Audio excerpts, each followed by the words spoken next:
ये 5 चीज अनिवार्य है जो मनुष्य को मनुष्य बना देती है और जीवन जीने का तरीका बताती है। क्या है?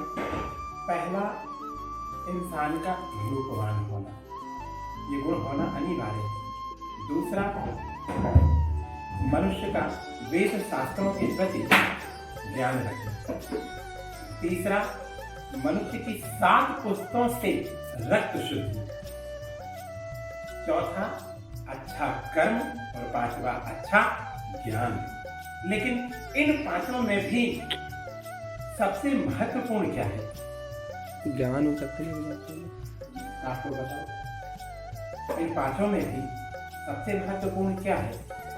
अच्छा ज्ञान, अच्छा कर्म, अच्छा रूप होना, वेद शास्त्रों में पारंगत और 7 पुस्तकों से व्यक्ति की शुद्धि। अच्छा कर्म होना, बस खाली कर्म। सबसे पहले तो शुद्धि। इनमें विशेष क्या है? अब इन 5 में से भी सर्वोच्च क्या है? मान लो इन 5 में अपन 3 चीज को काटकर 2 चीज को रखते हैं, तो इन 5 में कौन ऐसी 2 चीजें हैं जिनका होना जरूरी है? अच्छे कर्म और अच्छा ज्ञान है। आपको ये बताओ। ज्ञान, ज्ञान ही होगा। ज्ञान और 2 मैंने बोला है। देखो, ज्ञान कैसे? वेद का ज्ञान। देखो, ये बिल्कुल ध्यान रखना, ये 5 चीज आप लोग गिन के रखिएगा। कभी भी आप ये शास्त्रार्थ बड़े बड़े नहीं, बड़े से बड़े लोगों से कर सकते हैं। केवल जो सिद्धांत को जानने वाले, जिनने शिवाचार का आचरण जो चलकर नहीं गए, वो लोग इस चीज को बता ही नहीं सकते। इनमें से भी मान लिया कि आप रूपवान हो और बाकी के गुण आप में नहीं है, आप सोचो कि रूपवान है और हम चोरी करें, डकैती करें, तो आपकी सुंदरता किसी काम की है? 7 पुस्तकों से रक्त की शुद्धि होना भी बेकार है ना? अच्छा ज्ञान होते हुए भी, अच्छा कर्म होते हुए भी चोरी चमारी और ये सब करोगे तो क्या आप सराहे जाओगे, नकारे की जाओगे?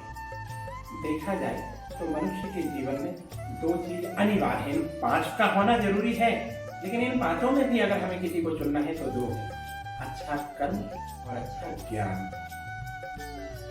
और इन दोनों में से भी अगर किसी एक को चुनना है तो किसे चुनोगे? कर्म को, अच्छा कर्म। आप बताओ, दोनों से, तीनों से। अभी 3 लोग और तो उनने तो कर्म को कर्म मेरा भी कर्म।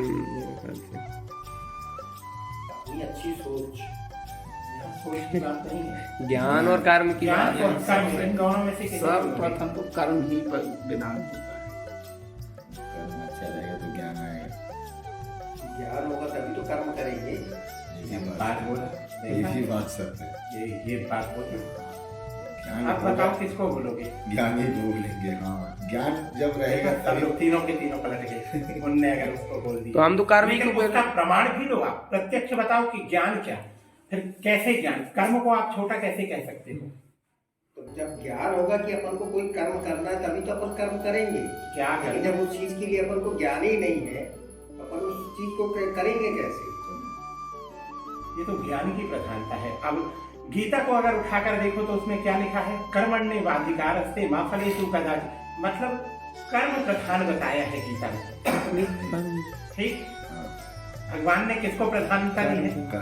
कर्म को, है ना? कर्म किए जा फल की इच्छा मत कर रे इंसान, जैसा कर्म करेगा वैसा फल देगा भगवान। लेकिन अब एक बात और बता दूं, ये दोनों एक दूसरे के पूरक। ना कर्म के बिना ज्ञान, कर्म के बिना ज्ञान अधूरा, ज्ञान के बिना कर्म। ज्ञान होने के बावजूद भी अगर आप कार्य नहीं करोगे तो भी आपका ज्ञान बेकार है। और कर्म कैसा करना है यह भी जरूरी है। पागल अगर कोई कर्म करता है तो क्या वो सराहनीय होता है? वो कितना अच्छा कार्य कर ले, लेकिन उसे पागल की गिनतियों में देखा जाए। जैसे एक हाथ से अपन साफ करते हैं, अब इस हाथ को कैसे करेंगे? दूसरे हाथ से। तो ये कर्म और ज्ञान ये 2 नहीं, एक ही है ना? अगर हमें ज्ञान की शिक्षा के लिए अपने बच्चे को भेजना है तो करना क्या पड़ता है? माता पिता को कर्म। लेकिन कर्म कैसे करते हैं वो? ज्ञान के सहारे। उन्हें ये मालूम है कि स्कूल भेजा कैसे जाता है। ड्रेस पहनाना ये ज्ञान होना चाहिए। देखो ये दोनों ऐसा नहीं, एक ही पहिए के, एक ही गाड़ी के दो पहिए हैं। ज्ञान और कर्म अलग नहीं, एक ही है। लेकिन अब हमें अपने ज्ञान को, अब आप लोगों की अभी ज्ञान क्या है? स्थिर है। इस ज्ञान को और कर्म को उच्चतम कोटि तक लेके जाना है। ऐसा कार्य करें और ऐसा ज्ञान हो, ज्ञान ऐसा हो कि जो कर्म करे वो महान बन जाए। राम ने जैसा काम किया, हनुमान ने जैसा काम किया, किसके सहारे? ऐसा क्या है? क्या करना होगा जिससे हमारी ज्ञान की दिन ब दिन वृद्धि होती जाए और हमारा कर्म भी हमसे बड़ा होता चला जाए। अभी केवल नहाना धोना, खाना पीना, पूजा पाठ ये सब कर रहे हैं, लेकिन अगर और ज्यादा ज्ञान हो जाए तो क्या हम ये निम्न कार्य करेंगे? बताओ, ये माध्यम, जब हमें पता ही नहीं कि भगवान को प्राप्त कैसे किया जाता है, तो जो जिस कार्य को करते हुए जा रहा उसी कार्य को हमने भी पकड़ लिया। लो अगरबत्ती, लो धूप बत्ती, लो अगरबत्ती, यही कार्य कर रहे हैं। लेकिन भगवान को पाने का इससे भी ज्यादा क्या सरल तरीका है? अगर ये ज्ञान हो तो क्या वो नहीं मिल जाएगा? उसी कर्म के सहारे सभी लोग चल पड़े, फिर ये सब माध्यम को एक किनारे कर दे। तो ऐसा क्या करना होगा जिससे हमारा ज्ञान और कर्म को हम और ऊंचाइयों तक और विकास की ओर लेके जाएं? कैसे करना है? ज्ञान को और कर्म को कैसे बढ़ाया जाए? कोई ऐसा धर्म का काम किया जाए। देखिए,